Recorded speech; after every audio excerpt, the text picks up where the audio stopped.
Ayan, good morning. Ayan si Apo, kakagising lang. Kaya ngayon lang siya nakapag-almusal. Pinagluto ko muna dahil kanina ay napusan ng almusal dahil hindi pa siya gising. Ulam niya, ayan, papaya, milk. Inom siya ng gamot. Oras ka nang nagising daw. Napuyat ako. Bakit? Ba't ka napuyat? Ba't ka napuyat? Di ko alam. Baka may namanikan sa'yo. Oh, sinong kasama mo kagabi? Napuyat ka. Umalis ka. O, inahanap yung manok. Inahanap mo yung manok? Anong manok? Di ko alam. Nahanap mo naman. Hindi Ayan, nakabalot. nakapaligo na si Apo ngayon. Palitan ng diaper.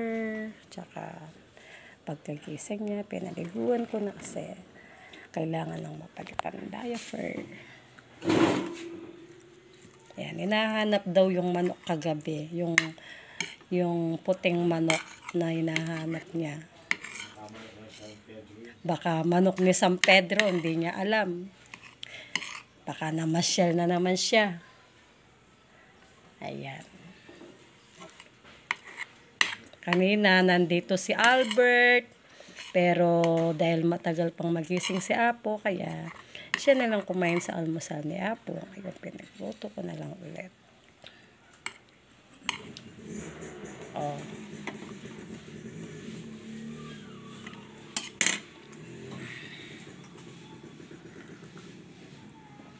Tsaka yung medyo mainit na milk. Yung para kay Apo. Siyempre, umaga, dahil may natirang papaya si Apo. Siyempre, hati kami para parehong malakas ang katawan.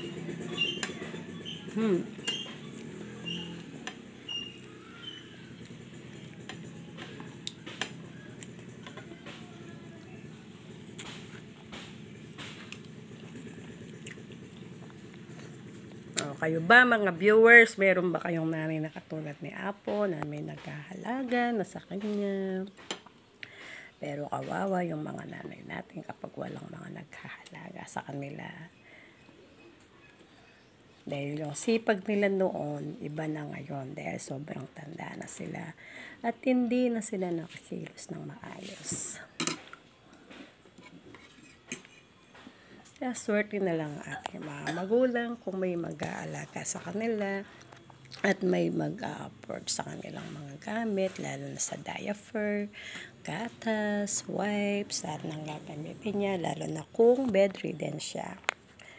Salamat na lang and good morning sa inyong lahat. And this is Apong Gloria. Makain na siya. Bye-bye.